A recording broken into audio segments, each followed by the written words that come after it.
Ingredients First, Autumn IFA 2025 in Frankfurt. And we're here at the Kerry Ingredients Flavours stand with Carroll, who is the Meat EUM Strategy Director for Europe. Welcome to you.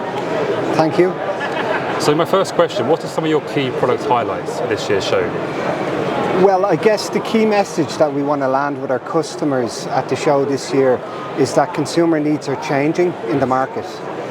So if our customers want to win, they need to innovate for success. So we've done a big piece of research to really understand what consumers want, and we've identified some key areas, and it's mainly around convenience, it's around health, and most importantly around taste.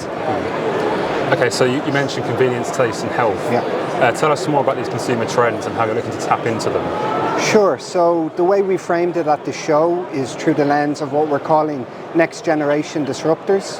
So if I take them one by one, we've identified 8 in total through our research, and we've focused on 4 of them at the show because they're the 4 that we believe represent the biggest opportunity in the market at the moment. So one of them is super clean, super clear. So this is around the trend for consumers are looking for transparent ingredient labels, transparent sourcing to clean up the back of pack. So that's a clear trend that they're looking at in the meat industry. Secondly then, balanced indulgence. So meat is still something that consumers really enjoy eating, but it's not indulgence at all costs. It needs to be indulgence coupled with things like health and sustainability. So we're looking to build products that deliver against that kind of desire for comfort and indulgence, but also deliver on health and sustainability.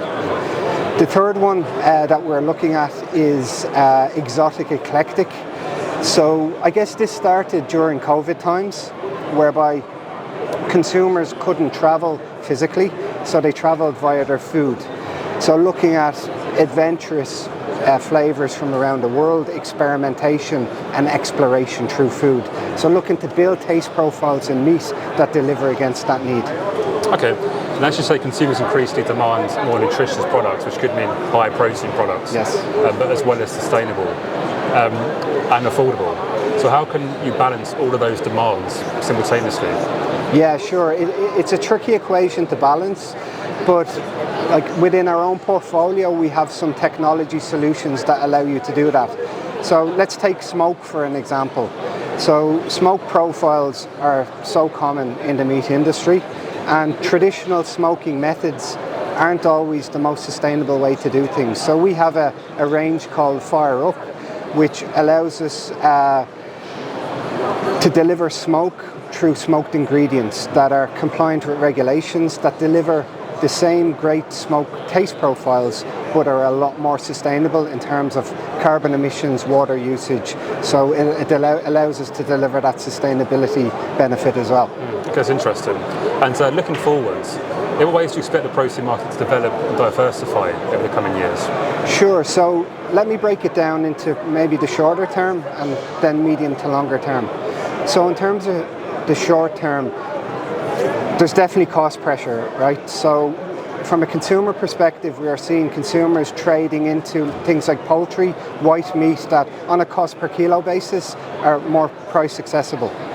So that creates a challenge and an opportunity for, let's say, red meat producers to get to a price point but not lose any of the taste, the texture, the nutrition. So certainly over the short term, that's a challenge the industry is facing.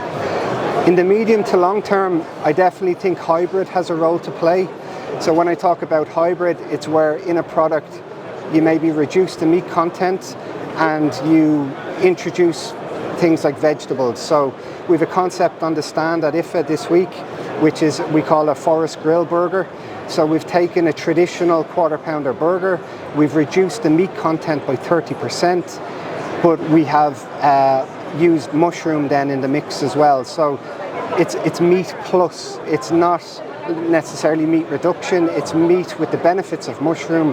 And then we use our technologies like our grill flavors, our meat stocks to build back the meaty flavor for the consumer. So they get to reduce their meat consumption by 30%, but they still get a great tasting product and a meat eating experience.